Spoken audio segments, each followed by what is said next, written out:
Welcome to the SplitLine Offroad Podcast.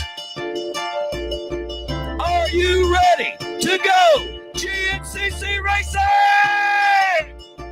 Fans running to the fences, side by side. Boards gets a better line. Oh boy, we got wheel to wheel right here, string. Oh, and Stu Baylor right behind him. Russell gonna try to dive bomb down to the inside. No, can't get the line he wants. Duval is in control. We open back up. Here comes Neal once again. He's going for the pass. Oh, the bumping going on.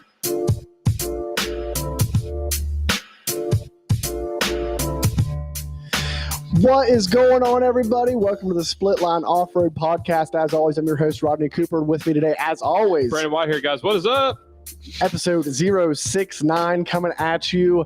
We are excited to be back, ready to talk some GNCC racing. It is the Tiger Run coming up here this weekend. Get some Tiger King action going on. And we got some awesome guests lined up for you this evening. We are going to have Hunter Hard, HH2, on the show. He's going to be ready to roll here in just a little bit. And then later on in the show, we're going to be having Tyler Medaglia come on, T-Dags, coming on the show. So we're going to be talking to him. Maybe we'll talk a little bit about, what doesn't he do? He does all kinds of racing, right? Yep. We'll talk some motocross, talk some Canadian motocross. Yeah. I wonder if he's running that this year. I don't know. He's kind of like a staple in the series, isn't he? Like, can he get back across the border? I don't know. Maybe. He might be stuck at the GNCC series for a while, which is not a bad place to be. Right. Yeah, he just came off of his win at the full gas sprint endurance this weekend, where you were at. So we got to talk about that here a little bit. Got to talk a little bit about Supercross. Yeah. But first, before we do anything else, we have to thank our awesome sponsors. First and foremost, we got to thank Guts Racing. Since 1985. They have been a staple in the seat cover and seat campaign. Best seat covers, best seat foams in the business. If you want to, don't trust me. Trust people like Thad Duvall. Trust people like Joel Hetrick, Craig DeLong, Guts. Yep. We got a new Guts rider. Our buddy that won the seat cover last week, so that's awesome. We also got to thank Seal Savers. First and original fork savers. They've been in the game for about 20 plus years. If you guys want to save your forks, save your coils, anything, ATV, UTV, dirt bike, mountain bike, truck, your palms, foot pegs, everything. Make sure you guys get on some Seal Savers. Save 25%. 25% by using the SplitLine discount code. It's a tongue tire. It is. Yep. Yeah. So make sure you guys check them out. If you were at the Mountain State Hare Scramble, you probably wish you'd have had them this weekend, or at the new East Coast series, because they were pretty much in the exact same facility this weekend. That's kind of weird. It was a little weird, but it was funny. Then we got to thank Sunstar Sprockets and Chains. They are top of the line sprockets and chains made from case hardened chromely steel for the ultimate strength and protection. I tell you what, man, you're pretty much famous over there now. I am, right? You're like a signature rider for them, getting features done on you and everything. So did anybody come up and ask for your autograph this weekend at the full gas sprint? They did not. The way I performed early. Did you tell everybody that you can save 30% by using SplitLine discount code? I did not. I try to run like Cosmito, kind of like under the radar. Incognito. Yeah. Cognito. Oh, is it Cognito? Okay. Incognito. Save 30% by using the discount code SplitLine30. Right. Yep. That's what Our I do. buddy Doug Kirk over there. Awesome. We appreciate you, Doug. We know you're watching. Yep. And then also, Mount State Hare Scrambles. Got to thank them. Man, they had a great weekend, opening weekend. I went there Sunday to watch the ATV race. Soggy day. The first time I'd been there since they went to the 2-day event.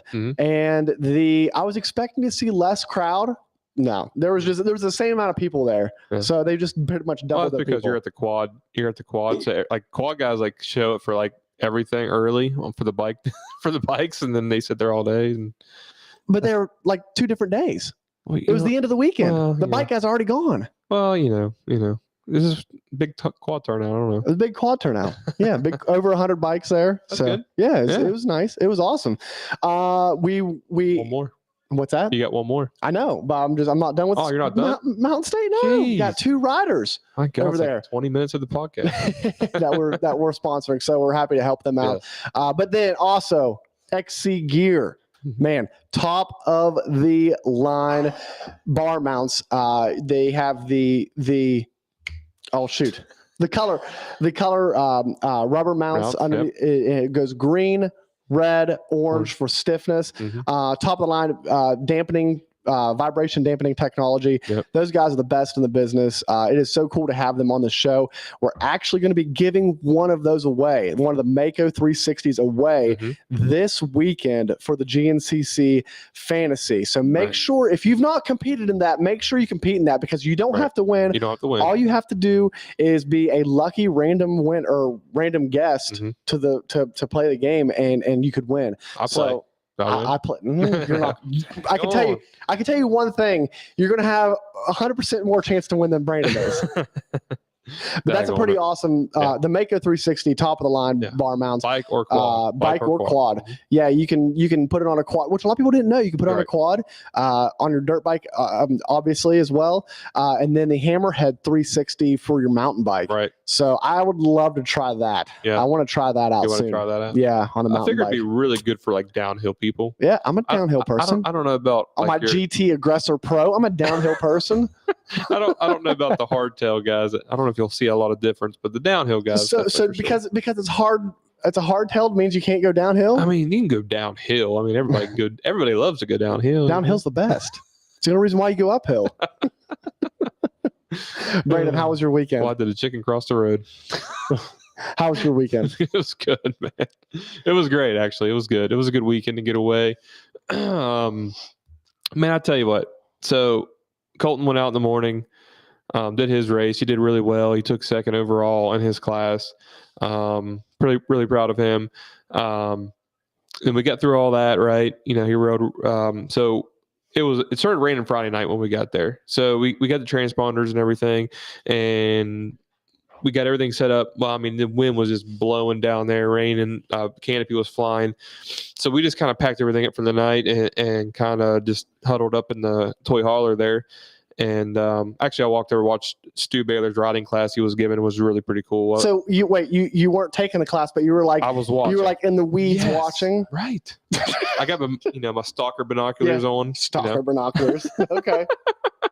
And just listening and watching and stuff like that. So actually talked about him with Colton doing some stuff maybe later on, and he was talking about maybe down at the Shoals having a 50 and 65 class happening there, but that's more to come.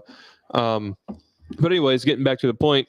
So first thing in the morning, I'm getting Colton's bike ready, right? Yeah. Kind of forget about myself. So he did his race. I get to the line, and I'm sitting there, like I'm lined up. They call my number. I'm in the chute, right? And like 3 bikes in front of me, I see the guy take his little wand thingy or whatever that thing's called and hit the transponder on the bike. And I look down. No, on a different guy's bike. I look down. I'm like, shoot, I forgot to put my transponder on. So I had to jump out of line, fly back to the pits. Oh my god! Throw the transponder on, and like literally caught the last person in my class pretty much to go.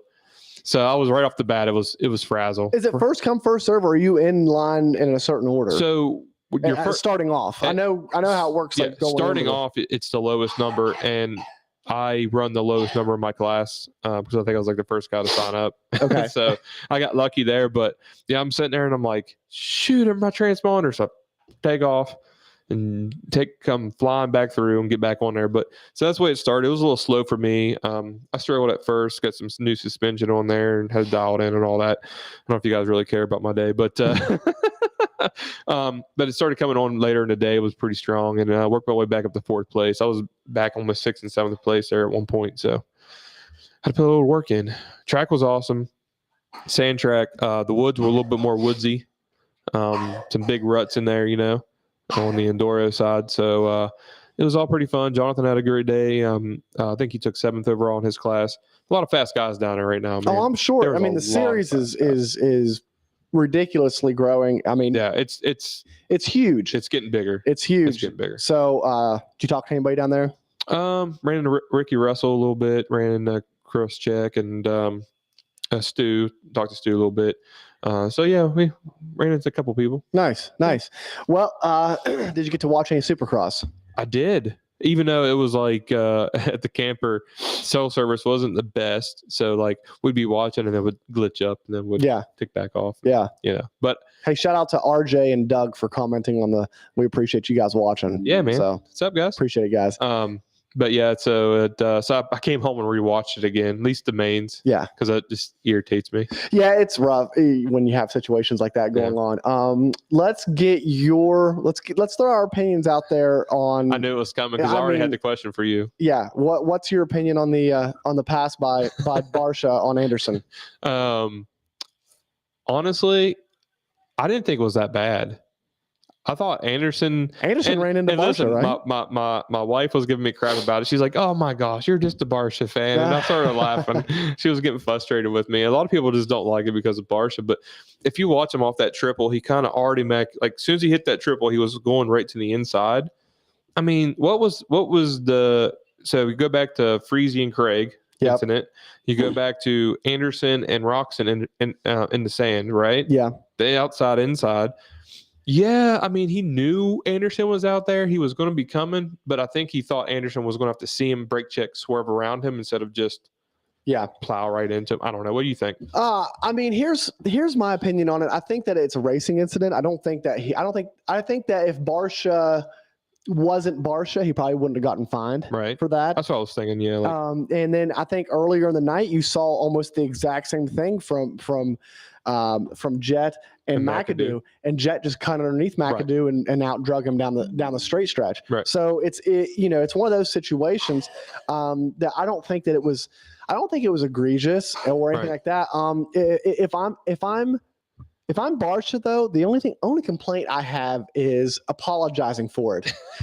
You knew what you were going in to do. Right. Like you knew you were going to make contact, or you knew you were going to stop him. You knew you were going to cut in front of him. Don't apologize for it. Play the role. Just be the bad guy. Listen. Why do we watch Supercross? Well, I think why he did that was Anderson got away from with everything he did this year so far by apologizing on the podium. So, but I think he thought if I apologize, maybe I'll get away from it. He should stop it too. Right. Stop apologizing. like go in there and say, yeah, I knocked him over, and if I had to do it again, I would. Yeah. I'll do it again. I haven't gotten a win this season. I want to win. Right. And this is who I am. I am Justin Bam Bam Barsha, and I'm going to knock people over. Right. Why not just accept the fact of that's who you are and go on with it? And go on with it. Right. I mean, he did throw a hand up, I didn't even like that. Because here's the thing. While he was throwing that hand up, he let off the throttle. Right. And Eli, I was like, are you going to let Eli pass you because of it? Well, I mean, eventually it was going to happen. But, eventually it was going to happen. But I will say I am very impressed that Bam Bam was able to keep toe on Eli the whole race. Because usually Bam Bam kind of fades. Yeah. But he kept that speed, man. He was running good. So do you realize this is Bam Bam's best season? 450 season to date? Yeah, it's crazy. It's pretty crazy because it's kind of a little bit underwhelming because he didn't win the first opening round, or he hasn't made a win yet, but he's been on the podium a lot, more than I had expected at this point in time. Yeah. I mean, I think the finger did him good. I guess so. I mean, because ever since the finger, he's been riding really well. Maybe he keeps his finger off the clutch now a little bit more or something. I guess so. Phenom. Is Jet a phenom? We'll see when he lines up against Craig. Daniel Blair calls him a generational talent. Where are you at on that? I mean, he's good. I see him having a big mistake, though. I mean, I see it coming. He's got to just sit back a little bit and. Oh man, I think he managed that race really, really well this weekend. He did good, but I mean, he just looks. There's some times that he just really looks squirrely, and he's been lucky to where think about like Cincerillo and Faulkner. Those guys were pretty much next generation, right? They were. Supposed to be. Yeah. And supposed to be. And then they kept getting hurt and they keep getting hurt. And that's what I'm scared of with Jet. Like he needs to tone it back a little bit. But he's not hitting the ground. Faulkner He hit the ground with Faulkner. He should have hit the ground a couple times. Fair enough. He did. How many times did he hit the ground on the off the start? Just like this weekend off the start, flying across the track. Like that was rough. Right. You know what I mean? Like he's been lucky. He has been lucky a couple times. He's showing durability, which is good though. You know what I mean? Because who doesn't show durability is Faulkner and Cianciarulo, right? Yeah, I mean those guys have bones made of glass, right? Pretty much. That's what I'm saying. If he can stay out of the injury, get out, stay away from the injuries and stuff, he'll be really well. Yeah, injury is something that could sneak up on a motocross racer at any point in time. Oh, yeah. So it's something that really is unpredictable for sure. So let's check out the fantasy over at PulpMX. We'll check out the top 5. T McNabb 137 took first. GNCC 62243 took second. Mr. Poopy Butt took third. RJ, is that RJ? Which one? RJ 255. Yep, that is. Took fourth? Does that seem right? Gosh. That's not right. He must be cheating. RJ, you're cheating.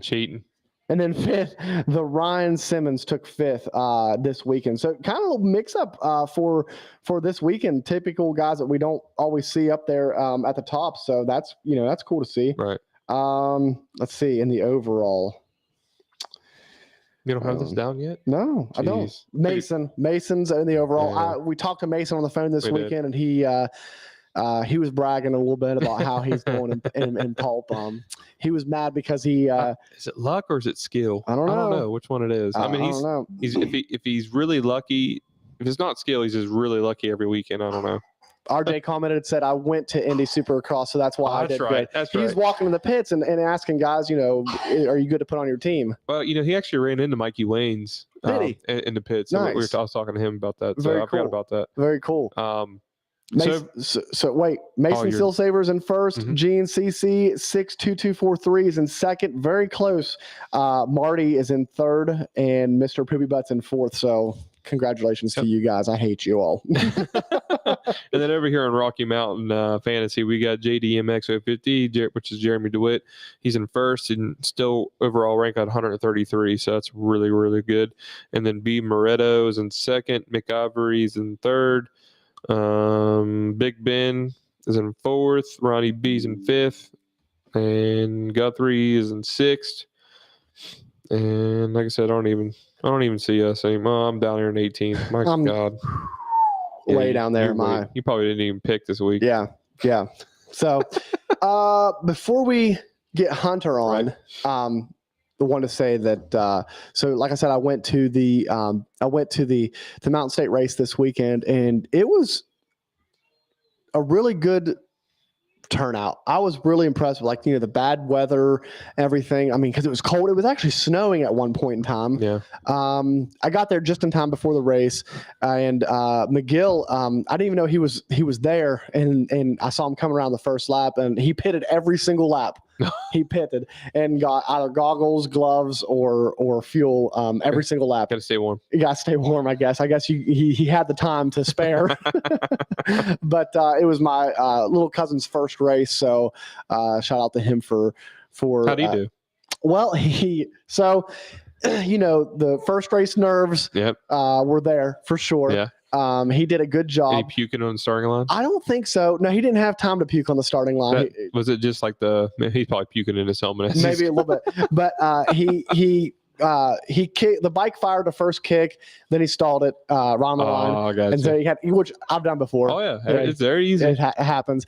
Then he made it a lap and a half and stalled it, and went to kickstart it, and there was no kicker. The kicker had fallen off at some point. So a guy got to him and said, "Well, we can push you down this hill to let you bump start, but if you get stuck down there, you're done. It's going to be a long way to tow out." So they elected just to get pulled out, and so he's already got a new kicker on, and he's ready for round two. His first race ever, and he's ready to go. He's ready to go again. Yeah, he's ready for. He asked me how Marvin's mountaintop was. Oh, did you tell him rough? Smooth as a baby's bottom. Smooth as a baby's bottom. They have a lot of gardens that there. track has a lot of flower gardens. A lot of flower gardens. That's what they got there. Yeah. No, I told him the truth. Oh, did you? I said, you thought this track was rough. That track's going to be a lot rougher. Oh, but it was good to see the whole turnout. It was good to see everybody out there. It was a good weekend to be back. Watching the races was a little bit tough. Yeah. I'll bet. But I bet. you know, all I gotta do is load that bad boy up and go, man. I know. That's all you gotta do. I rode it today. You just tell yourself you're not racing, you're just trail riding. Just trail riding. Yeah, I will do that. But it was cool to see our sponsored rider, Levi Myers, out there. I think I read his racing report, and he wasn't able to put the best performance on because he ended up falling off and bumping his head a little bit in the first lap, but then charged back to a 12th overall finish and 6th in the pro class. So that's not bad. Not bad. I know Levi's got some more in the tank, though, for sure. Oh, yeah. So good to see him out there and rolling good. And our buddy Devon, forgot to mention that. Devon Masters got 2nd overall at the NEXC race Saturday. Yeah. Yep. Sent me a picture of the blisters on his hands. Did it all on a stock bike. Oh, yeah. So nice. Maybe he's, he texted me. He said, I'm better riding on junk. So maybe he is. It's probably because in back of his mind, like, he's like, I don't care if I tear this up. That's true. A nice bike. That's true. That's the way I'm at. I'm like, man, I got a nice bike. I don't want to tear this thing up, Yeah. That actually probably is accurate. So let's go ahead and get Hunter on the line. Yeah, let's get him on. And we'll talk to him about the GNCC See if he has any redemption for this this Union, South Carolina track.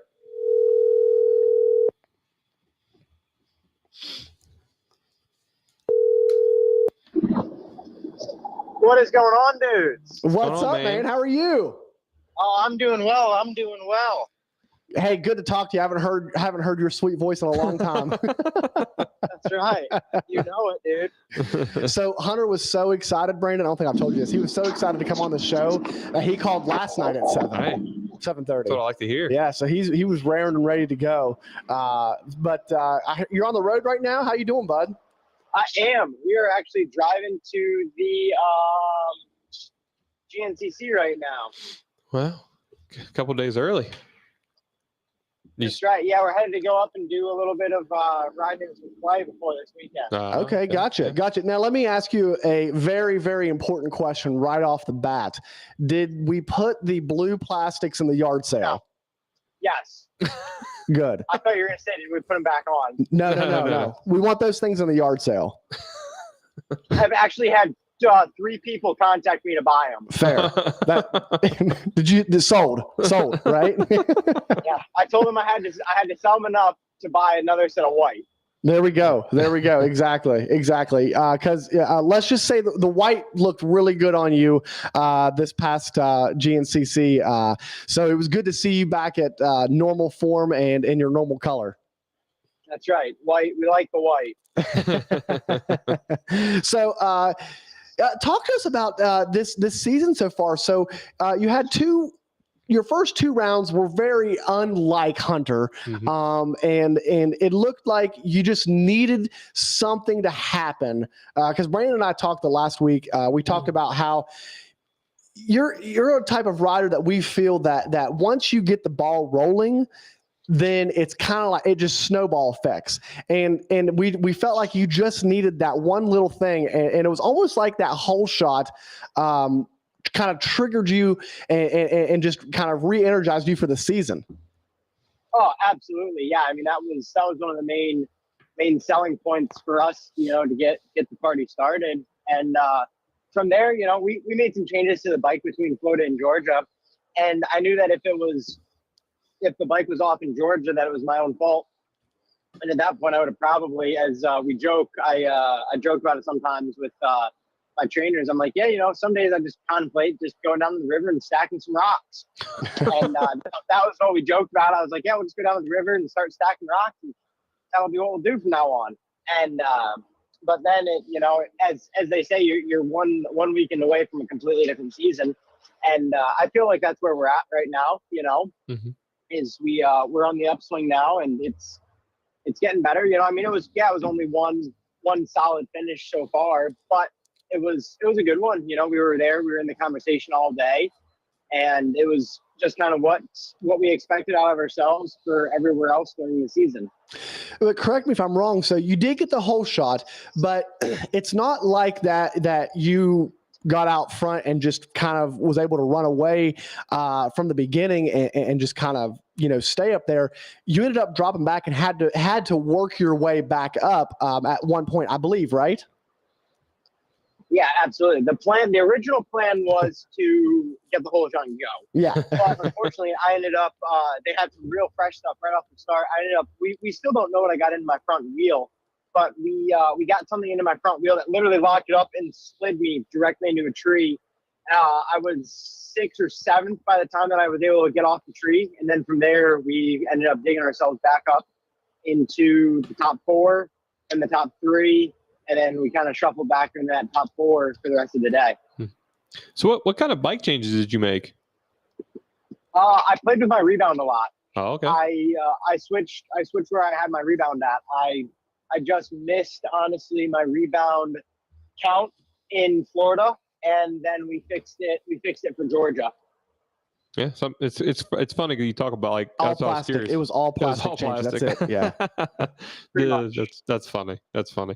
Yeah, just a little adjustment like your rebound is for the listeners can make a big difference, obviously. I'll tell you, we're on 2 completely different ends of the spectrum on the rebound, where we started at and where we're currently at now. We definitely went pretty drastic on it to make the change to see if that's what we thought it was, and it's good. I like it a lot more where it's at now, and we're just going to keep making sure that we're on the money every weekend, and that'll be how we do that. Yeah. Nice. So, going back into this round, this is going to be your second time at this facility this year. Obviously, the first time, you didn't have the race that you wanted. Do you feel like, now that you've made the switch in your bike, that it could totally be a totally different story this round? I'm sure. Yeah, absolutely. I honestly, when we were at Big Buck the first time, we felt good, bike felt great. And we actually, after we had our issue, our lap times were only, around that 40 to 45 seconds off of the leaders as we were coming through the B packs. And, the backpacks were, they didn't know that I was back there. Like, they didn't think that this person that had just caught them was a pro. They thought it was somebody in their class. So it made it a little harder to work through the people. And, the bike felt good. We definitely felt robbed that day. So yeah, no, I'm excited to get basically another shot at it this weekend. I'm excited to have another chance at Big Buck. Yeah. I mean, you definitely, we definitely know you got the speed, and you looked really good all off season. So I was kind of really shocked, how the first Big Buck went for you. So I'm glad to hear that you made some changes and you're getting back to where you need to be. Yeah, we honestly put our bike setup back to just about where we had it for Big Buck the first time. And honestly, before we had our issue, we were 5th behind Bryson, 5th or 6th. And, just from there, it was, we were in a great position, and, things happen in racing, and that's just part of it. But, like you guys said, the off season was great, and, we're coming back, and it's kind of like a fresh do-over, and I'm excited for it. I think it'll be a good weekend. It looks like it's going to rain tomorrow, and then other than that, it's going to be great weather the rest of the week. So I think that the track will dry up nice and make for some awesome conditions. So what was it like hanging out with old man McGill all week, all off season down there at Croom? Oh, it's good. Adam and I have hung out in Croom. Oh man. We've hung out pretty heavily since 2016, 2017. Him and I have been, the Croom boys, and, people come and go, but the 2 that we can count on always being at Croom are him and I. And it's good though. He's always there. He keeps me on my toes. I try to keep him on his toes and try to keep him on the straight and narrow. It doesn't always work, but right. it gets there.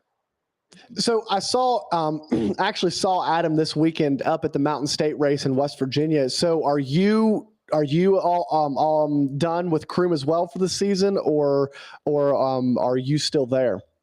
No, I'll probably be another Floridian for another month and a half. I'll probably still be in Florida.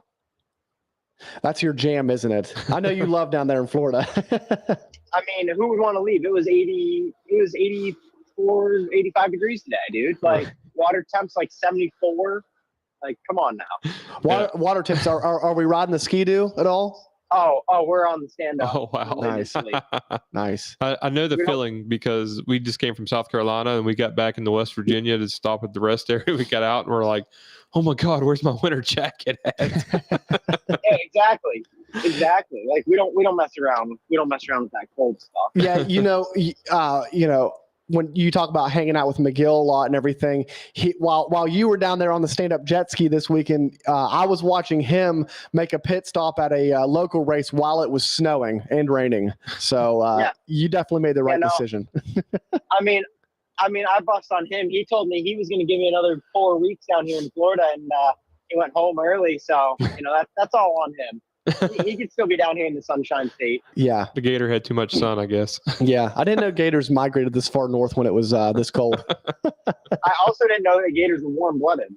Right. Yeah. I didn't know that either. I caught that as well in the between the arrows. That warm-blooded thing. I was impressed. Yeah. It's impressive how he's able to raise his body temperature with being warm-blooded. That's usually typically a cold-blooded animal thing. Oh, geez. If you ever watch little science class over here that Hunter and I are having. Right. So, Hunter, man, how you feeling about being in the 18 jet camp right about now? Good. We're good. Yeah, no. Joe was actually at one of the FTRs. I met up with him. I was just basically BSing with him a little bit, and we're actually going to Topgolf in the upcoming weeks. Oh, nice. Yeah. They needed somebody to show them around at Croom, and I was like, I can ride a dirt bike, so we're gonna actually. I've kind of, I wouldn't say good buddies with them, but good enough to where we can kind of bust on them a little bit every now and then. You taking them to Outback afterwards? Yeah, it's not that's possible. The Aussie, they'd probably eat like kangaroo or something like that. He'd order some kangaroo and not be sure where it was on the menu. Yeah, no doubt.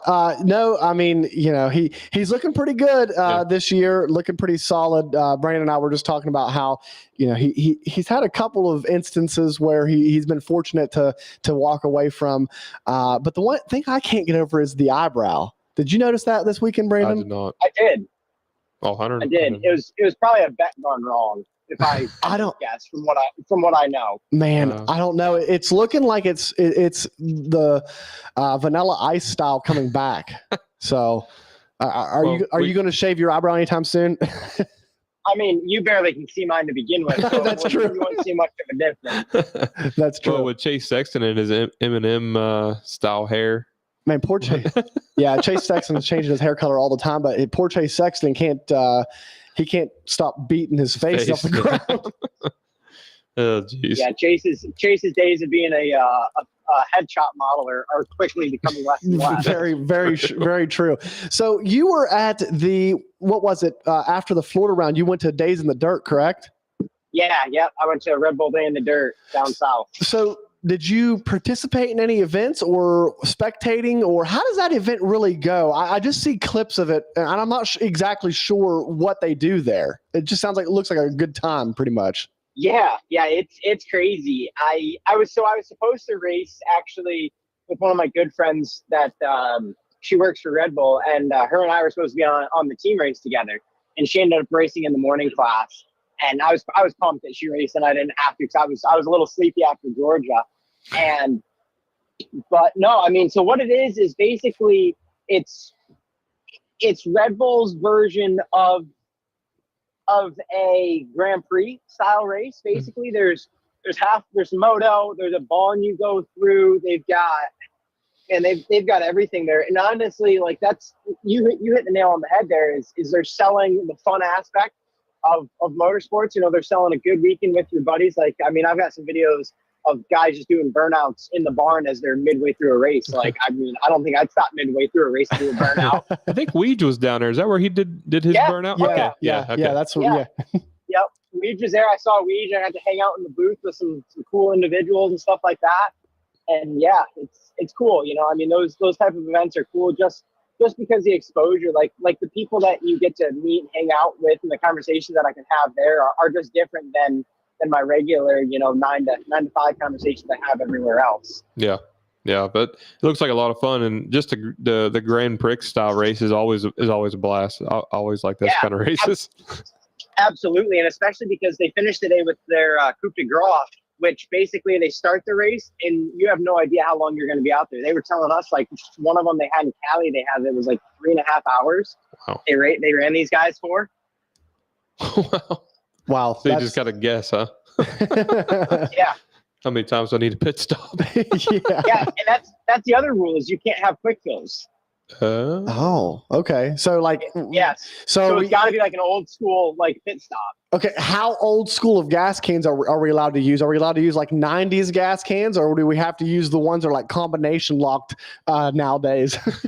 No, you get to use a 5-gallon pail, but you've got to have both have to have lids that you have to unscrew and put on. Oh, okay. That's interesting. That's pretty cool. So, Hunter, speaking of like these kind of one-off events, do you have any off-season events already in the chamber for this year, or are you kind of like going into it with an open book, depending on how the GNCC season goes? Oh man, I'm open to absolutely anything and everything under the sun. But we're currently working on a specialty event that if it does happen, it'll be pretty cool. I don't have many of the details on it right now, but I will be hopefully involved in it.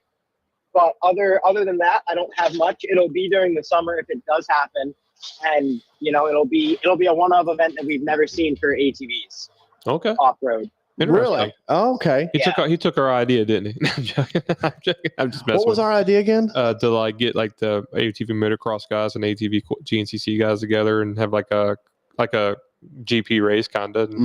Yeah, something like that. Yeah. I can promise you that it's not that. That's good. That's good. Hey, Hunter. So a few years ago, was it last year or the year before that we watched Josh Merritt run the Daytona Supercross race? Has that ever crossed your mind, that one? The Daytona one, yes and no. I should have really gone this year with the mud, you know. But I don't know. I've looked at doing some of the ATV MX stuff, and you know, I mean, it's such a toss-up. Like, I'd have to build a different bike to even be remotely competitive, you know. But I mean, if I had my work stuff, if I do plan to do more of those, then it would be close to that same setup. So that would kind of get the job done there. But it's all hit or miss depending on what I decide, you know, what looks fun and what's entertaining and stuff like that. Yeah. So in my opinion, and this is just my opinion, the Daytona Supercross ATV race, it looks to me like the event itself would be fun, but maybe not necessarily the track. The track seems to always kind of end up getting like really, really train tracked and not very raceable. So, you know, that's one of those things, like if you would want to go there to do the event, that, you know, like to say I raced at Daytona, but the track itself kind of seems a little dull at times because it's hard to race an ATV on such a narrow track. Yeah, absolutely. I mean, you're cramming people into a real tight area for ATVs, and you know, it's a motorcycle track at the end of the day. Granted, it's 20 feet wide, but I mean, an ATV MX bike is 50 inches wide, so you're 5 feet, you know, 4.5 feet, somewhere in there wide. And I mean, it's tough to get in there and, you know, have good, clean racing because you are so race line that there's not good big switchbacks for racing styles like that. Right. Gotcha. So I know you've told us before that you're not the biggest fan of jumping, even though you're awesome at it and you do good at it. That's not really your like big thing, but having said that, is there like a track, an ATV motocross track, or a section that you would be like, man, I'd like to check that one off the bucket list? Honestly, no, dude. Like none of them, none of them are like, man, I really wish we were there. Yeah. You know, like none of them are like, that looks sick. I mean, I didn't know if like at Ironman, like whenever you take that left before send them up the hill, before the Goliath, or what is it called? Godzilla jump. Yeah. I didn't know if that was ever like, man, I wonder, it'd just be cool to do that once. No, none of that. You know, my favorite part about moto is corners. Yeah.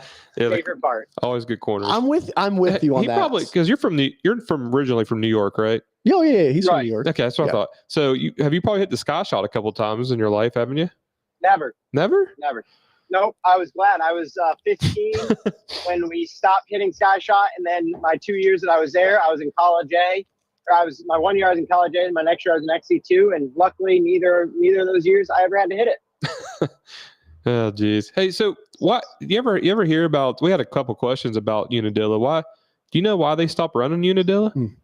It's a small facility. It's real tight. Okay. Isn't it it's under a 10-mile track, right? It's like a 9-mile track if we're lucky, and it's real tight. It brings in a rowdy crowd as well. Okay. It brings in a real rowdy crowd. Gotcha. Yeah, we were curious. We had a couple listeners that asked if we knew why they stopped running Unadilla, so I figured you'd be a good guy to ask. Yeah, those are the two main reasons, and I mean it's far up there too. You know, I mean when you look at it, there's no good way to get there. You know, there's not great hotels nearby. I mean, the closest hotels are probably 45 minutes for a good hotel and restaurants. Mm-hmm. So I mean, it's not super appealing to that aspect of it as well. And there's no real great way to get to Big Buck. Or excuse me, not Big Buck, to get to Unadilla from an easy highway. Like there's no easy access highway on off. Right, right. So, but with that being said, the track itself, what's your thoughts on it? Because when I've watched GoPro videos, I've never been there myself, but when I've watched GoPro videos of it, it looked like one of the tracks that's maybe more racy than a lot of other GNCC tracks, because it just looked like that the woods were a little bit more open and there were so many different line choices. Oh, it was slick. It was a real slick track. Yeah. You know, I mean, I remember Chris always joked with me. He was like, yeah, dude, love Unadilla. He goes, I knew every single corner of that track, left, right, sideways, and backwards. Never changed. And no, he's right, because the facility itself never changed. Like they couldn't cut new stuff in because they'd lose, mileage. So they had to run about the same style shell track every year with a little bit of variety here and there. But, I mean, that was one of the things, is that it did have a lot of lines. I mean, it had a lot of split lines that were the same speed. So that's what made it almost racy, was if you really want to hang it out, you could make an attempted pass. Right. Gotcha. We have, speaking of the New York, we have a listener, David Taylor, asking, are you planning on running any NYOA this summer? That's basically my local series. And yeah, I do a lot of those. I mean, I've won that series, man, two or three times, the overall championship there. I mean, that's the series I grew up with back when they called it Wainoa. And I'll probably run a decent amount of those this summer. I mean, it all depends on my schedule, depends on when I come home from Florida and stuff like that. But no, I definitely do enjoy those tracks. I mean, man, the first round of the series is 2.5 miles from my house. Oh, wow. Literally straight down the road from my house. I make a left out of my driveway and I make a right into the track. I don't turn left or right. Other than that, I just literally drive straight. You should just put a backpack on your bike and just ride the bike down there. Well, I mean, honestly, I could, dude. Like, I could just ride right down the shoulder of the road and I would be there. Hunter's the guy that brings the big rig. So listen, this is kind of us judging the competition up there. Are you fast enough to be able to have your dad just stay back at the house and that's like your pit stop, like just take a little detour left and go to the house to get fuel and get back on the track and still win? Can we do that? No, I mean, there's definitely some pretty solid rippers up there. You know, we sometimes will pull Chris, Jared, Okay. Dev, Yeah. myself, sometimes Marty, sometimes Greg Covert. You know, those guys will pull them often. But no, I mean, there's definitely Wainoa's will be more competitive sometimes than my XC2 days used to be because, That's awesome. you know, like all the heavy hitters are there, and it's always interesting. Yeah, there's some local series that get a lot of heavy turnout when it comes to pro ATV riders, and I'd love to go watch those sometimes because I'm sure like a lot of just bragging rights because those tracks develop differently than a GNCC, so I'm sure the racing itself develops differently too. Yeah, exactly. So real quick before we let you go, I want to ask you about the season itself and like kind of the season we have forming. Brandon and I have talked a lot about how the racing is really, really good in the XC1 class right now. Over on the dirt bike side, it's pretty hit. I mean, they've been hit pretty hard with injuries, but you guys. It doesn't seem to really happen too much with you guys, but this year it just seems like the front of the class is just kind of getting stacked more and more. There's like 4 or 5 of you guys that could win a race at any point in time. Yeah, we've got a definite good competition right now on the ATV side. I mean, it just makes for good racing for all the fans.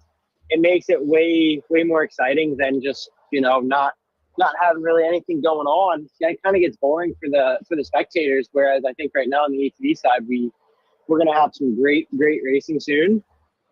And it's, I mean, you guys are fans, as well as I do. It's exciting for you guys when it comes down to the end. It might not be as exciting for us when it comes down to that last wire. Say you're the leader, you'd like to check out and just go from there. But when you're say third, fourth, it adds a good possibility that things could go your way during the race, and that's always what makes it exciting at the end of the day. Yeah, if you're leading the race with like 3 or 4 miles left and someone's right on your tail, that's the worst thing ever. Yeah, because you just don't know. You just don't know. It's definitely something. Yeah. Hunter, I don't think we've ever asked you this question. Are you the type of person that would rather, in that situation, or would you rather be the hunter? I didn't really mean a pun there, but I guess it works out. Or would you rather be trying to run away with the lead? Oh, honestly, I'm good with either. I'm comfortable with both. I've had some great runs at the end where I can usually pull it together at the end, but I'm comfortable. I'm comfortable leading, and I'm comfortable being in that second place position when it comes down to the end to get the job done. Yeah. Awesome. Yeah. Man, it's going to be an exciting year. I'm really pumped to see you guys just battle it out. Hunter, have you had a chance to look at the fantasy game yet? Because you are a hot commodity when it comes to pretty much everybody. Especially since you have not been in the top 5 in points in the first couple of rounds, you have been a hot commodity for everybody to be picking on their team. He's really thrilled to hear that. Yeah. Well, I mean, but it's true. I keep it exciting. Yeah. Keep it exciting. You do. Yeah. Exactly. I think I'm 16 points out on. What's that? What is he in points? I don't even know what place I am in points. What place is he in points? I'm not sure. I gotta look. I see. That's bad. Jeez, he can't even know. He makes the sheets up and everything. Hang on. I'll look. Pathetic. Yeah, I think we're 6th. Yeah. 6th in points. Okay, so that means like one more weekend because we have it to where like to pick a team, you have to have one rider in the top 5. So everybody, it's been like they pick somebody in the top 5, then Hunter. Yeah. And then just some other random rider. That's how it's kind of been. So once you break into, I'll be excited to see like once you're in the top 5, like then it's going to be like, okay, so how are these guys going to pick? But it's been fun. We've had a lot of fun with this fantasy season. A lot of riders have been reaching out and asking like, what's this about? How do you even play? So it's been pretty cool. Nice. That's awesome. Yeah. That's super cool. How's that Sunstar? You're on Sunstar, right? I do. That's I'm what I thought. Sunstar guy. I've been a Sunstar guy for years. That's what I thought. How's those chains and sprockets holding up over there? Dude, I mean, nothing beats them down here in the sand.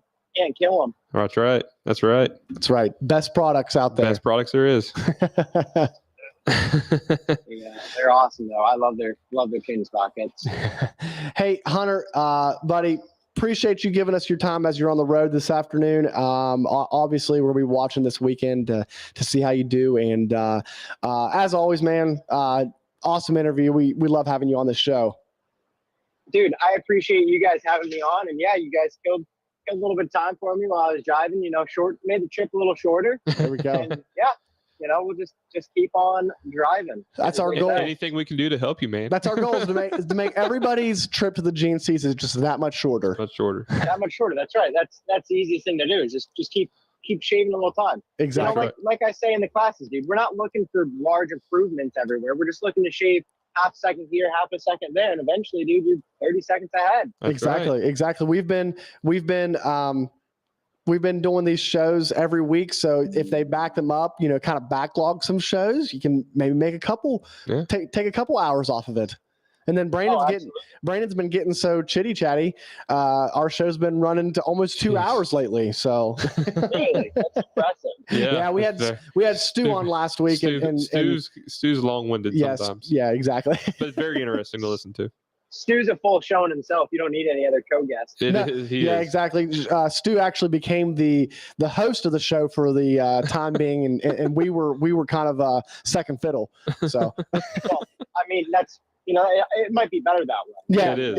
It usually is. Makes our job easier. Yeah, like when guys like you and Stu and come on that pretty much take the reins, we appreciate it. It makes our jobs a lot easier.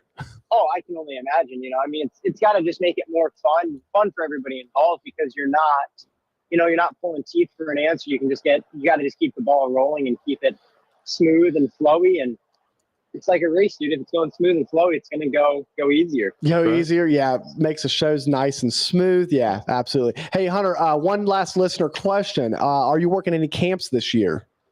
I am, yes. So I'm always open for private lessons. People can always hit me up for those. I'm probably going to be at the Fuel Camp in Indiana, and then I'm going to do the Action Off-Road Camp in Society Hill, South Carolina at Camp Coker. Those are usually the two big ones that I do. And then, if anybody's open for any multi-day classes in the summer as well, hit me up and we'll talk about it. I'll also do another class for all of my local upstate New Yorkers at the Black Sky location, which is the old Black Sky GNCC location as well. We'll do that when he has his race in January, March, April, August. Okay, So awesome. we race there in August. There we go. Awesome. Get a hold of him. Yeah, absolutely. Well, Hunter, That's right. safe travels the rest of the way, man. And like I said, we look forward to seeing you this weekend. And good luck, buddy. Awesome. Thank you guys. I appreciate it. You guys have a nice night. All right, too, man. You man. too. Talk to you later. Later, buddies. Bye. Yep.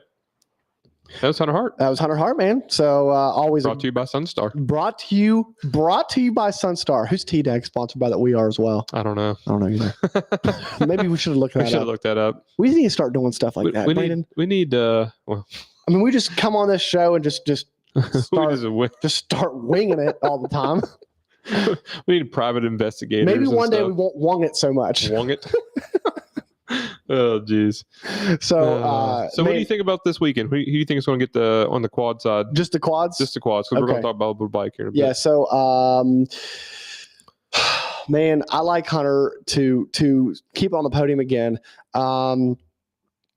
But it's hard to go against Bryson Neal at a track that he's already won at this year. Walker said himself that once somebody wins at a track, it's hard to beat them, especially in the same year. Yeah. And if anybody, besides Walker, consecutively wins at a track, it is usually Bryson. So Yeah. Bryson's been able to do that. Like he's been able to do it at the John Penton the past several years. So I'm going to go Bryson with the win.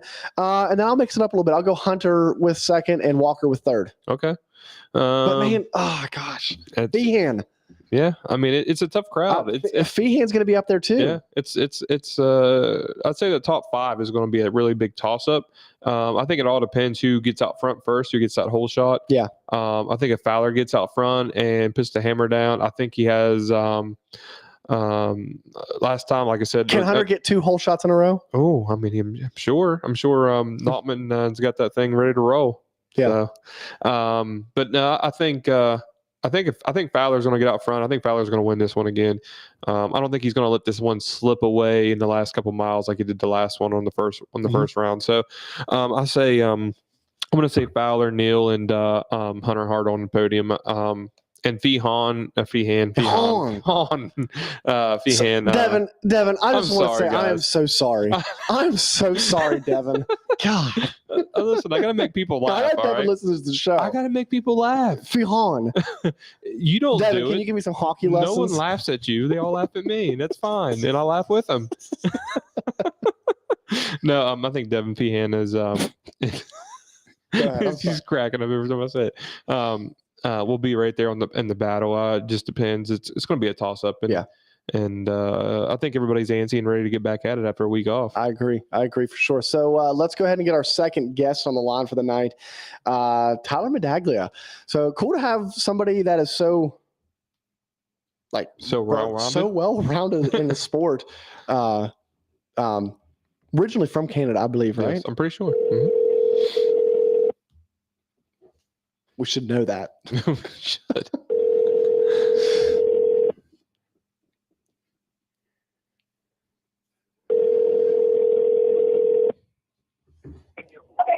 Hello. Hey, Tyler.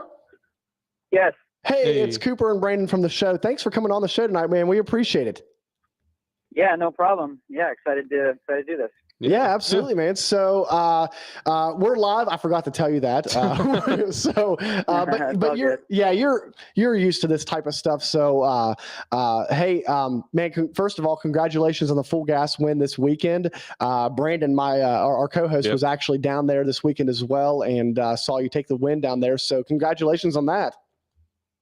Yeah, thank you. It's good. I mean, the first round went really good too. Went down to the line with Stu. So anytime when you're close to a guy that's one of the best in the biz, it's always good. Plus, this is the third sprint enduro that I've ever done. So I did one last year, and I really enjoyed the format. So I was looking forward to doing some this winter. Yeah, I really enjoyed the format too. That's why I do a lot of them.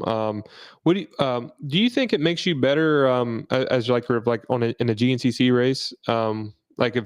Since you've been running them here lately, do you think it helps you at all?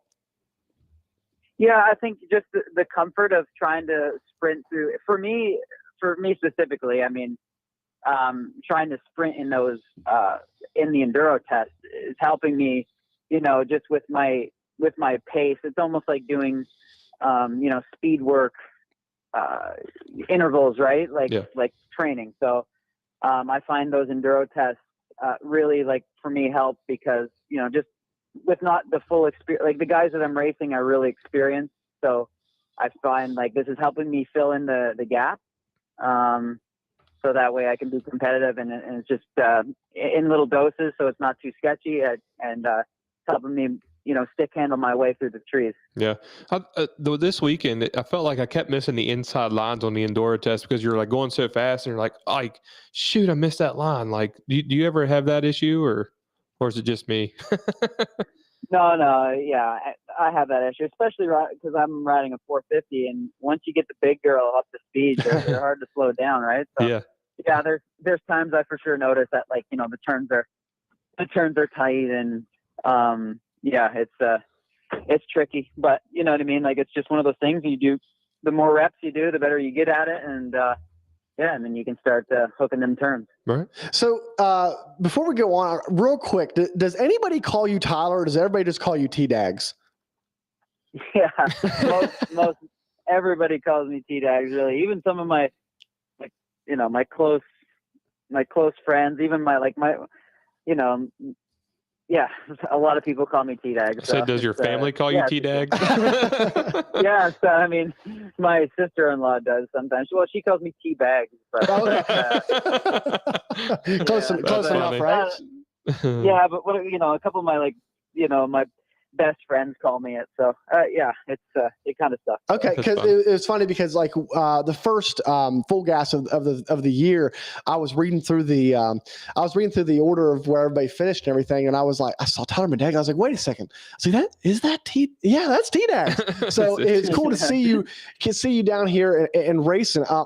Are you planning for? on staying down here throughout the whole GNCC and Full Gas series, since you're having such, good success, or are we doing any Canadian Moto this year? What's the plans? Yeah, I mean, with so my deal is like I'm down here with bare minimum, right? Like, just because of how difficult it was to travel down. Mm-hmm. I have the 1,450 that's with me, and like with Cavaquiz, my main sponsor, I can get parts and stuff through KTM or gas, I guess, and I can get stuff that I need, but it's very limited, and it's just like a buddy of mine that we're training together, and it's kind of like it's basically I got a long leash, right, from my sponsor, so I can do races. They trust that I can do races and ride within my limitations. Obviously, racing motorcycles, there's always a risk, but I mean, like, ultimately I would like to be able to earn a spot so I can maybe do a full year down the States and actually do some testing and be 100% focused on it, because right now, I mean, I'm riding a practice bike, and I got motocross suspension on, and I'm doing all my stuff myself. Like, I'm switching out my wheels and changing my mousses and everything, like getting shit ready for the weekends. And I mean, I'm doing it because I enjoy it, right? Like, I don't have to. I like it, so it's not. I'm not complaining, right? But I have I have a contract to race in Canada. I mean, like, that's the thing. I have to do my MX Nationals. This year has been good because I'm trying to get my foot in the door down here, so I can,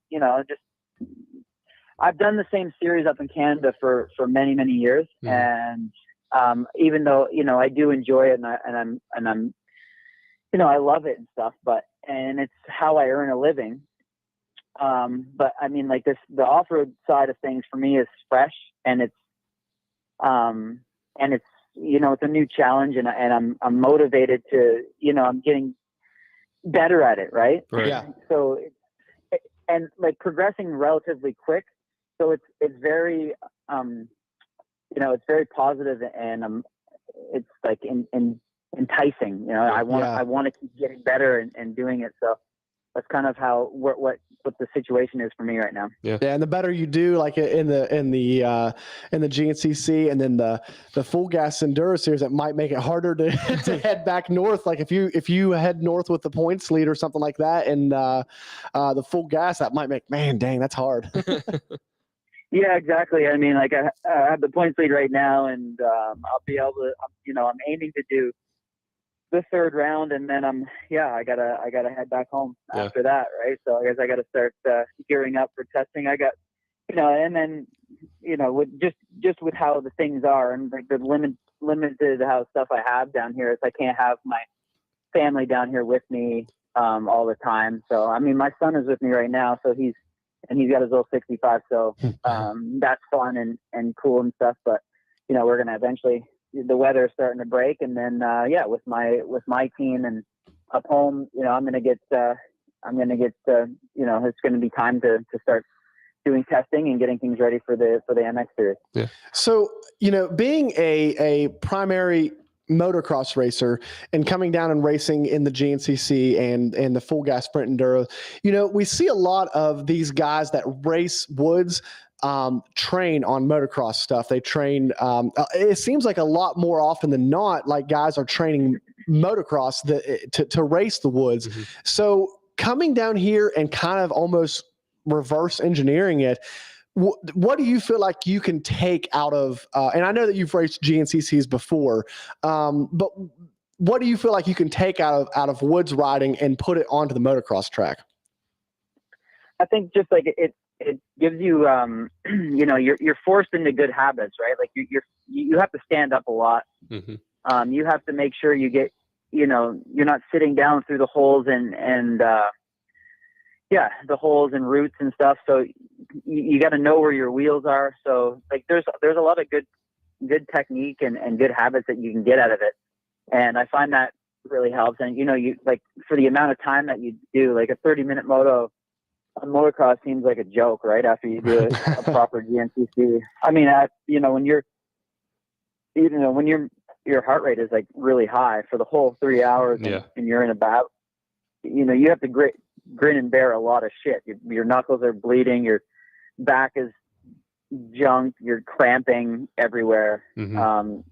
If you don't have that mental strength, then it is so easy just to not do it, right? Or you know, not want to do it again if you did do it in the first place, right? So I find that a really good thing. And just like I said, just feet on the pegs a lot more, and standing late into turns, and like figuring out bike setup too. Like I'm learning a lot about the motorcycle just because of the sheer volume that I'm spending on the seat, right? So I had a question about the Canadian motocross tracks. Look really awesome. Like I've never been up there, but those tracks look really sweet. Like I feel like they make our tracks down here not look so good. Like they always look really primed and ready to go. Like do you ever run any motocross down here in the States? I thought you had, but I couldn't remember. Yeah, I have. I mean, it's just everything down here is just more of a spectacle. Like our series has come a long way. And the tracks are nice. We got a lot of the variety is, you know, we have a lot of variety, I guess you could say. Like if we're going across the board, like our normal series does, you go out west, you got the mountains and stuff, and you got some more harder pack conditions. And then you got, you know, Gopher Dunes, which is like bottomless beach sand, and, you know, a really nice facility. Walton is like, would be the next weekend, and it's just like clay, crazy ruts. I mean, we have a good variety, and it's came a long way.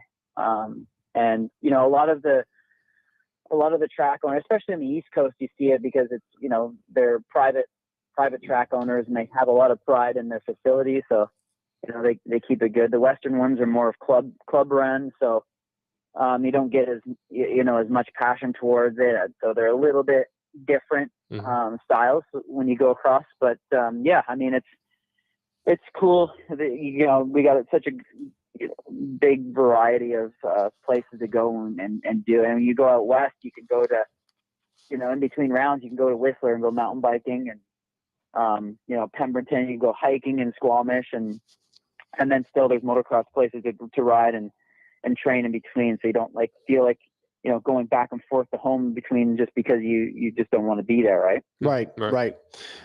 So back down here at the GNCC, this past week, or the past race, round 3, you finished 7th overall. Was that your best ever finish at a GNCC? I got 5th one at the very first one I did at Hogwaller.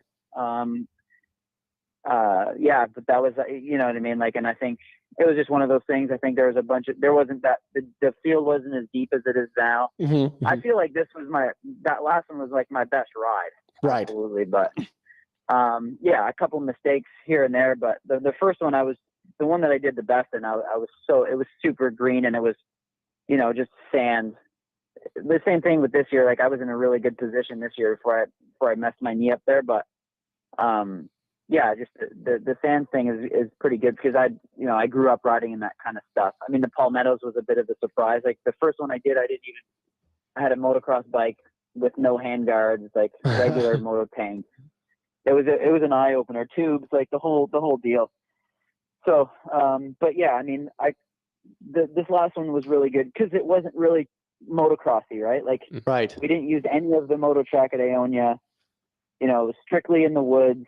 It was nasty, rutty, muddy, and, you know, I think that's more of a traditional off-road style than like for a motocrosser, right? So I was proud of that one, and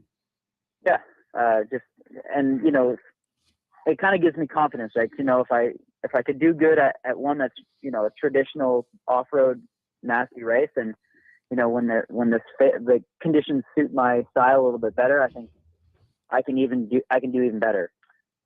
Right. You can definitely tell that, like, especially in the full gas sprint series on the cross test, dude, you're smoking it on the cross test. Like, you could definitely tell you get that motocross background in the sand the last 2 rounds and with the sand tracks going on. Yeah, the cross tests are really good, especially, and this year, you know, I had the option to ride a 350 and stuff, and just because I'm riding moto, and I wanted to stay on the same bike just because I wanted to use it as a bit of testing and, make sure my strength was good and I wasn't switching bikes all the time. So I think for me, the choice to run a 450 and then especially in the sprint enduros, I think it's a big advantage to run the 450. Just because I can gain a lot of time in the cross test and and the way I've got my bike set up and how I'm feeling right now is good. So it's pretty cool. I mean, to be undefeated in the cross test from 2 rounds, it's cool. Yeah, it's pretty awesome. Another quick question I had for you. So are you gonna I know there's a lot of big spectacles and a lot of things that go into this, but have you read before for Team Canada for MXON? Yeah. Yeah, I've done it 8 times. That's what I thought. Okay. Yeah, I thought you were a staple on that team. That's what I say. Are you stapled in for Redbud this year? Or do you know? I'm not stapled in, but I mean there's a good chance that I could be on it. I know it's a weird question. With how with how I feel on the bike and how comfortably, I haven't switched. The bike that I'm riding this year is the same as the one I rode last year. Not the whole year. Last year I started out on a 350 down south on the KTM, and then I got on the gas right before the MX series started on the 450, and I've been on the same bike since. So I think I'll be that's it. I'm in a good place right now with my bike. So I mean, knock on wood. I think I can get that because that's a really good track, and that event is going to be off the wall. Yeah, I really want to go to that. We need to go to that, Coop. We need to. That'd be pretty awesome. That's an event that I would love just to be a part of, just to watch and see like you said, the spectacle of it. Yeah, it's incredible. The whole MX Nations in general is an awesome event. But yeah, to even the last one that we did there was, I was running 7th with a few laps to go, and my radiator cap blew off. It was probably my best ride that I ever had at the Nations, and I had my family was there.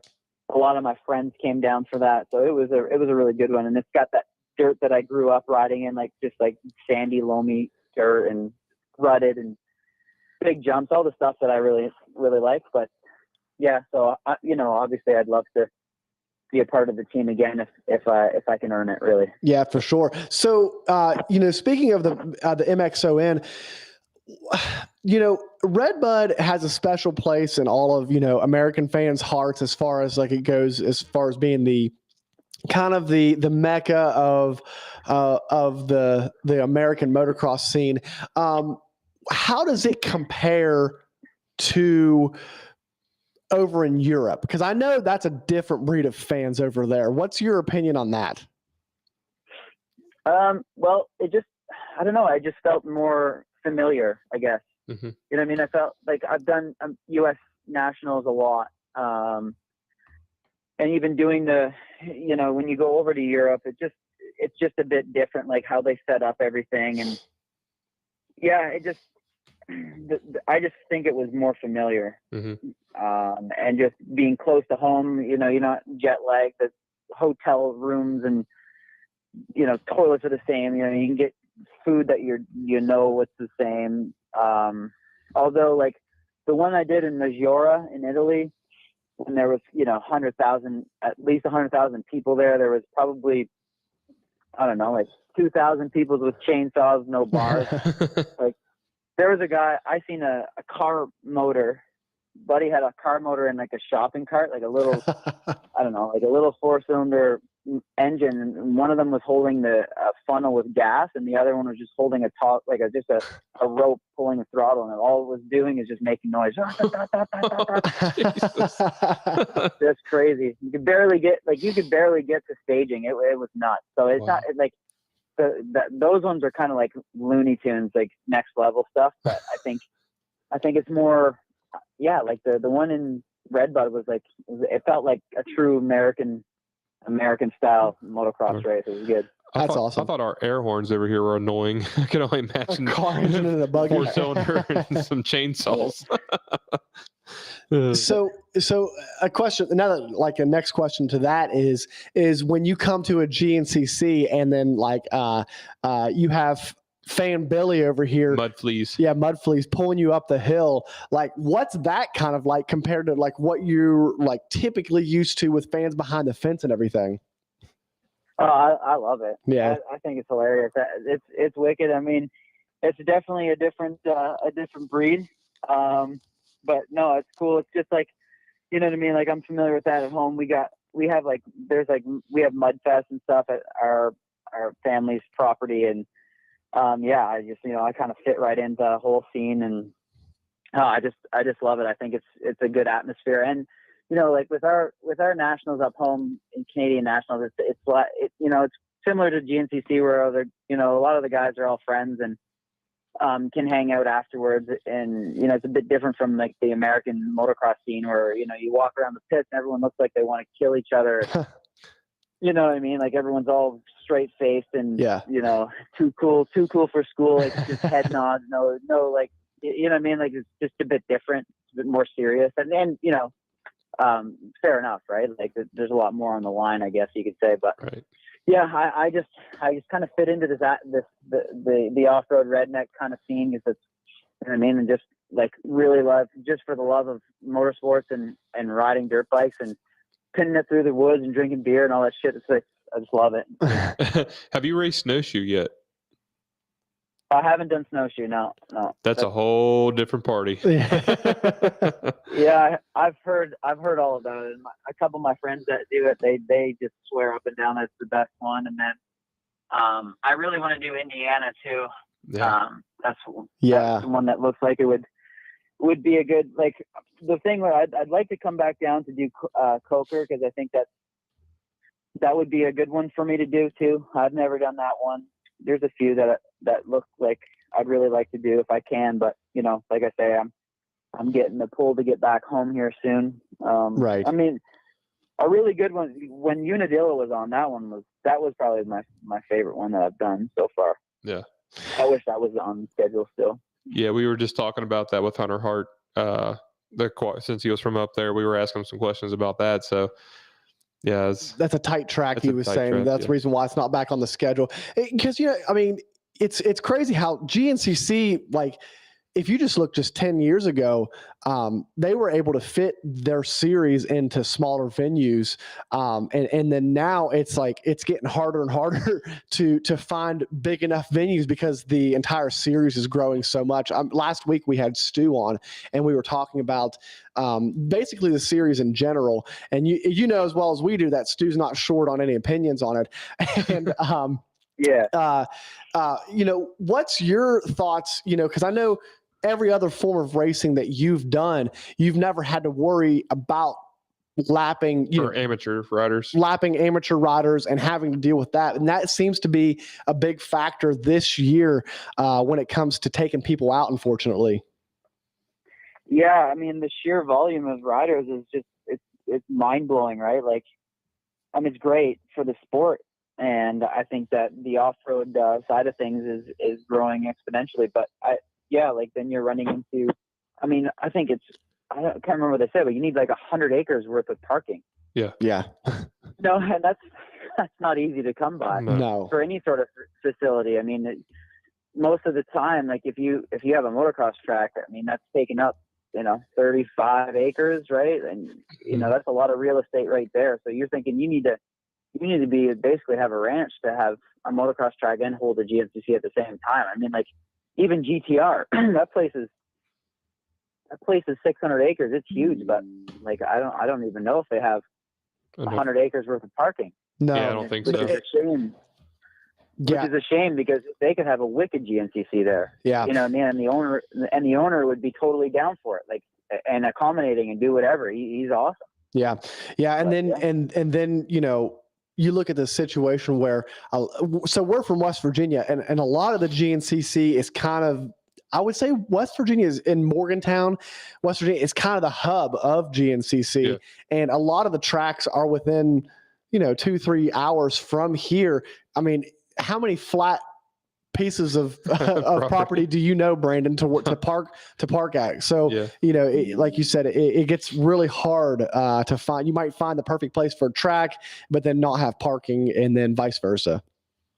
Yeah. It's an interesting, it's a good problem to have, right? Just with the popularity and stuff, but at the same time, that comes with its own set of issues and things that need to, it's obviously something that needs to evolve, right? Like, I don't really have the answer to what, I've been thinking about it. It's hard to say like what the answer is. You want the numbers, you want the exposure. But then again, you don't want it's tough. It's a tough thing that they have to deal with, but because pretty much you don't want your top riders be taken out, because that's what people come to watch. You have to protect your top riders and in all disciplines of the sport, whether it be the ATVs, the 4x4s, the women, so I think that, and I'm sure that there's smarter people than us thinking about this and working on it. But because we were talking to Stu about it, and then who else were we talking to? We're talking to all kinds of people about it. But a lot of guys have different strategies of working through the lap traffic, and it's almost becoming to where that has to be a part of your race strategy, is to be able to work through the slower traffic to be able to place good in these races. And what's your approach on that? Yeah, right. It is part of the game, and it's a part of the game in all the like Supercross. You watch Supercross, you see that happening there. Motocross, woods racing, like it's there. It's not going anywhere. The thing is that it plays a part of your racecraft, right? Just figuring out, being smart, and risk management, and knowing. I think for the sand one, it's kind of that gets all thrown out the window because of even with the best riders, you can't really control where you're going in that sugar sand, on top of being dusty, and the lappers don't know where their bike is taking them, neither do you. So the chances of accidents happening there is at a higher risk. But I think too, another big problem is how capable the machines are, and how fast and the pace up front. Just in my own experience, like how fast we are going through the woods and how capable the machines are. It's a scary combination, because you can almost trust the bike to do everything. Right? Yeah, like everything has come so far that the bikes are just soaking up all this shit, and the average speed is just every year. It seems like it just keeps getting higher and higher. So when something does go a little bit south, and let's face it, there's not a lot of wiggle room when you're talking about a pine tree that's an inch away from your knuckles, right?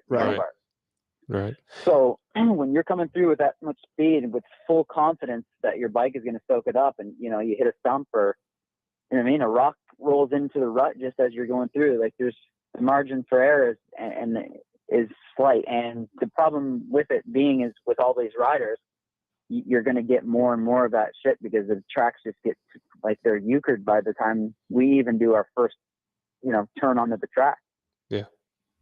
Yeah. And then another factor that we've had, not really had to deal with, but something new that we've added to the sport in the past, 4 or 5 years, has been the e-bikes. And the e-bikes have allowed riders to almost ride the track as much as they would during the race, previewing the track, being able to memorize the track and whatnot, to where, it used to be, guys might be able to get a regular mountain bike out there or hike the track. And after one lap, you're like, okay, I don't want to do that again. And, that ability to really, it almost turns it into like motocross and supercross, where these guys are walking the tracks and knowing every inch of the track before they get on it. I think that's a factor as well. Oh, it is, without a doubt. It's crazy. And it sucks. I kind of get pissed off about it, even though, if I had one with me, of course I would be all over it. But at the same time, it's like, damn, we didn't have enough room to to bring an extra bag of popcorn, let alone an e-bike down Right. here, right? So, Right. yeah, like it's cool in a way, but you know what? I think what Josh did this weekend for the full gas is he put up a GoPro. I mean, it's so simple to do, right? Like he put up a GoPro lap, you know, so that way the people coming know what to expect. I mean, I think it would be super easy for them to, you know, on whatever day it is, like as soon as the ATVs are done, or for the ATVs, do a lap of the ATV course, toss it up on a YouTube channel so they can, you know, look at it and know where the hazards are and stuff, and kind of know where you're going. Same thing with the bikes. I mean, it's just something simple where you don't have to have a, you know, a $9,000 e-bike to you know, bust out 5 laps before the event, right? Right. Yeah. Yeah, I'm with you on that. I never thought about that. It's a good idea. Yeah, I never thought about that. And if it's not a good idea, nobody's going to argue with CrossCheck about it. That's right. Yeah.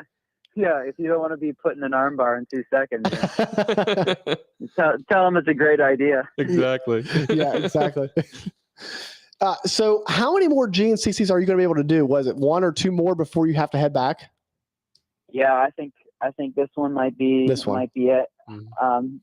The Big Buck 2 or whatever. And yeah, you know, I really want to do Coker just because I think that's, you know, it's more of my wheelhouse than Big Buck, you know. It's just because I'm down here, I have limited time to show, you know, do as good as I can, and obviously I'm competitive. I want every advantage in my pocket, but yeah, I really want to maybe get down to try to do Coker again if I can logistically make it happen. But yeah, likely I'll do Big Buck this, or Tiger Run, I guess they're calling it, and then the following weekend I'll do the another full gas, Mm-hmm. and then from there I'll just head home, and yeah, hopefully the ground will be thawed out and we can start some riding. So how hard is it going to be to get back to Canada? Is it border stuff? Yeah, problems?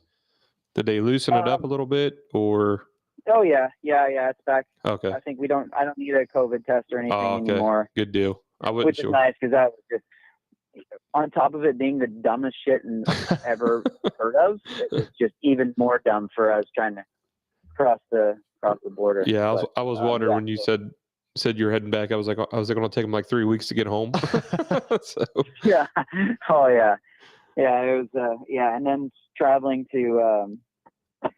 all over the place, like for like ISDE and donations and stuff. Like it was just a gong show. I bet. Oh, I'm sure. I bet. Yeah. I'm sure that was rough. I'm sure it was rough for sure. Yeah.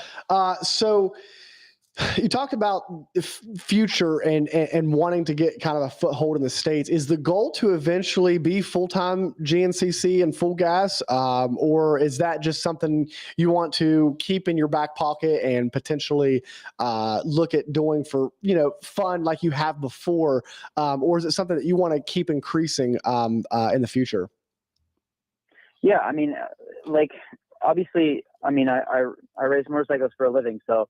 And, you know, just the way I feel, like, you know, I feel really good physically, and, you know, like I still feel like I can race at the top level. So, and just like, I feel like my off-road riding is improving quite a bit right now. And yeah, I'm really enjoying it. I would love, obviously, like, I mean, that would be a goal of mine, you know, to be able to land a spot so I can do it for a full season without, you know, so I can 100%, you know, get the full opportunity to do it properly and go after it, you know, to be, you know, like to get podiums, right? Like, yeah, that's realistically what you want to do it for. And then obviously, you know, I feel like I have the ability to be, to win at any of the sprint enduros. It doesn't matter what series it is. I think I have the ability to do that. It's just kind of a format that really caters to my my skill sets. So I think with that combination, and you want to be in the States because that's where that's where the best are. And you want to race the best, you want to be one of the best, and you got to go there, right? Right. Yeah, That's it. absolutely. Absolutely. So, hey, before we let right. you off the line, we wanted to say, we tagged you in a post last week because you ended up being our top scorer in our fantasy game. And I have a feeling that you're going to be a high pick this coming weekend. We basically built a fantasy game. I know that you're familiar with Pulp. It's kind of like how Pulp works with the handicaps and everything. I didn't know if that took you off guard when we posted that. No, I thought that was cool. I didn't know that there was a fantasy league for GNCCs too. That's cool. I thought that was awesome, really. Yeah. This is the first year for it. So and it's trial and error. We don't have a I know you're familiar with Pulp, so we don't have a Marks that has built a website. So it's kind of us West Virginia rednecks trying to figure out how to do it ourselves. So we're trying to make it happen. Yeah, that's awesome. That makes it even better, man. That makes it better. So, hey, before we left you off the show, we have the hardest question of the show to ask you. If you had to pick one fast food restaurant and one candy bar, what would it be? Ooh, good question. Yeah. It can even be Canadian if you need it to be. Yeah. Well, that's the tricky part because we have A&W at home. And I've heard that it's not the same as the A&W down here. I was going to say it can't because the A&W down here is terrible. garbage. Yeah, because the A&W up home is like it's top notch. So I mean, yeah, I would say A&W would be my first pick, but only up in Canada. So don't judge me. By that. Yeah. Let's just put it the A&W down here. It seems like it's a health hazard a lot of times. Yeah, I don't like the sound of it. That's good. And then, I got a sweet tooth. My wife owns a bakery, so. Oh, cool. Yeah, I got a nasty sweet tooth, but I like Snickers. I mean, I find I can have Snickers with me at the track, and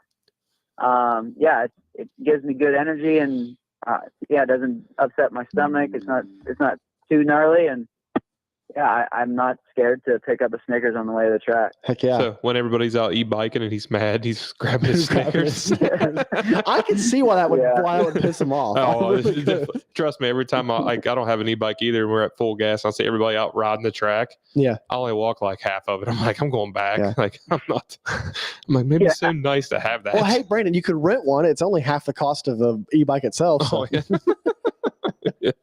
Yeah, go ahead and rent one. There's got to be you got to come up with a stick, in the old days where they said that you could put a magnet on the computer screen and it would crash it. Right. Yeah. You just get some sort of device that goes on a stick, and they bike by and you just poke the stick at the motor and it shuts it right down. I'll have to try that. There we go. All these young kids drop flying by me on an e-bike because I'm walking the track. Hey, you know what's worse? Being mad. I don't know what's worse: being mad about not having an e-bike, or I've seen it several times. Being the guy that snaps a chain about 5 miles away from the pits on your e-bike. That would suck. Oh yeah. That's brutal. Those guys will, torque. I don't feel bad. Yeah, I don't feel bad at all. Trying to climb a hill with those e-bikes, and they just snap the chain right off. Yeah, they just leave them in the hardest gear, and then expect the motor to do the work, and then trying to shift at the same time, just yanking the shit out of the chain. Of course, it's gonna break. Oh yeah.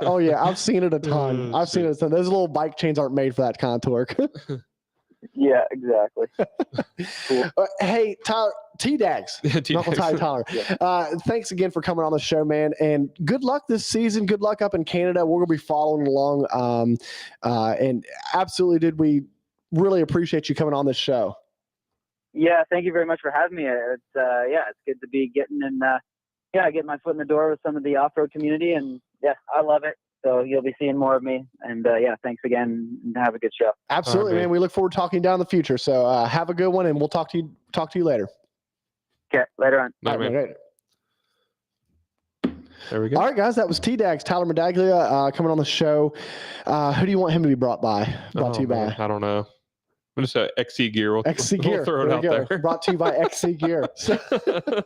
So, going into this weekend, we have to pick a podium for that one. pick a podium for that one as well. And that's going to be a little bit tougher. It's going to be easy. Easy? Ben Kelly all the way right now. I mean, that part's going to be easy. Second and third is going to be a little tough, but. So who do you got second and third? Or Ashburn in second, Toth in third. All right. Toth, man, Toth's been on it. I think right now, I think Toth has a really good shot of beating Ben if he can get that third hour figured out.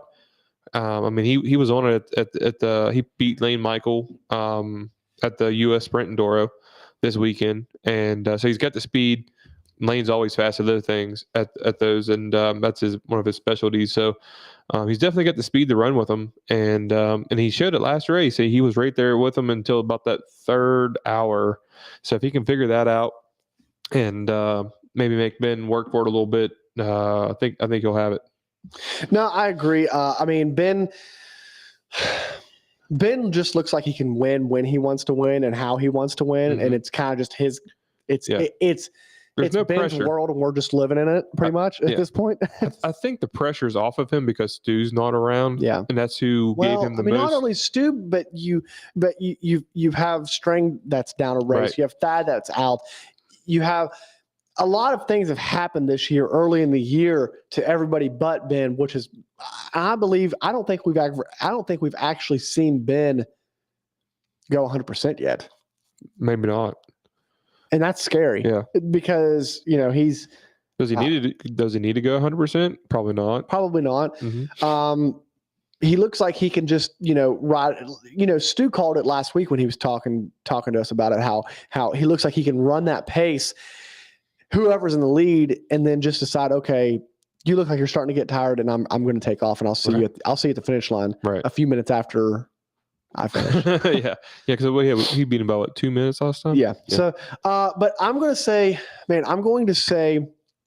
obviously Ben's going to win, but I think that this week, I'm going to say Strang in second. I think Strang is coming back.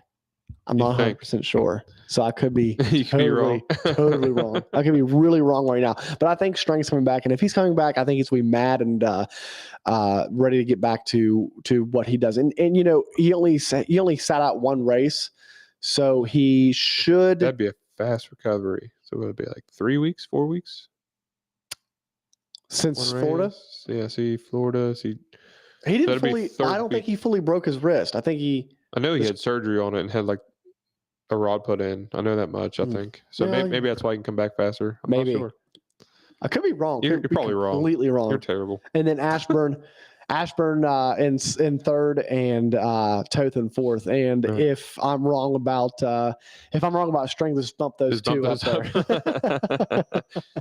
So who are you picking in fantasy this weekend? Do you feel comfortable enough to tell me? I'm definitely going to probably go with Medagula because T-Dags, yeah, because it's the last one. It's the last one, and he is kind of a high handicap. And he's getting better. Yeah, so you guys, he's gonna be a high pick. That's my solid pick of the week. If you've not played SplitLine Fantasy yet, make sure that you play this week.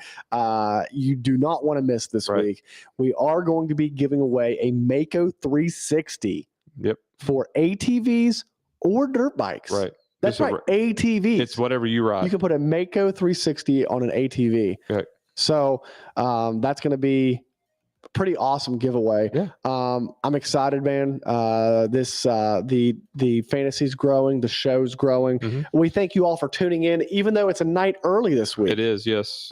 Brandon, what are we doing next week? I think it's Wednesday. Wednesday? I think we're back to Wednesday. Back to Wednesday next week. We apologize. The listenership's a little down as far as the on the live, but I think a lot of people think that we're going to be on tomorrow night. So that's all right. You can still watch tomorrow night and pretend it's live. Or just go to Spotify. Just go to Spotify and listen to us, because I know you don't want to see Brandon's pasty white legs. Right. No. Heck no. I'm trying to get some sun on these bad boys. See them? Oh, yeah. Yeah. So Brandon's not used too to much. looking I at had a riding gear on all day Saturday, so. Yeah. So, hey, who likes that XC sticker right there? XC gear sticker. Hey, so I heard you got the quad out. I got the quad out today. That's right. Yeah. Heard you're going to maybe race a 10-hour race? 9-hour race. 9-hour race. We'll see. Hey, I mean, I don't know. Why wouldn't you? Why wouldn't you? You were trying to get me to do a 24-hour mountain bike race. Yeah, that was stupid. Wasn't it? Yeah, that was. Did you know I rode that track No, I didn't. for the 24-hour mountain bike race? Did you? Yeah. No. I didn't want any part of You that. didn't want to. for Oh, 24 I thought hours. it was nice and easy and not bad. Well, the track wasn't the. It was not. Mm. It was not a well-established path. Oh, okay. Had it been somewhere like Watersmith, like hard packed, you're good. You know how it is on a mountain bike, though. You Yeah. want hard pack. Oh yeah, you definitely want. You want concrete. Trust me, hard I don't need my tires sinking at all. Yeah. You don't want. Yeah, that. your tires sink in a 16th of an inch on a mountain bike, and you're done. All right. Can you believe it's So- going to maybe snow again this weekend? It's so stupid. I'm so how over am I it. supposed to get any bike time, seat time? This is bullcrap. I don't know.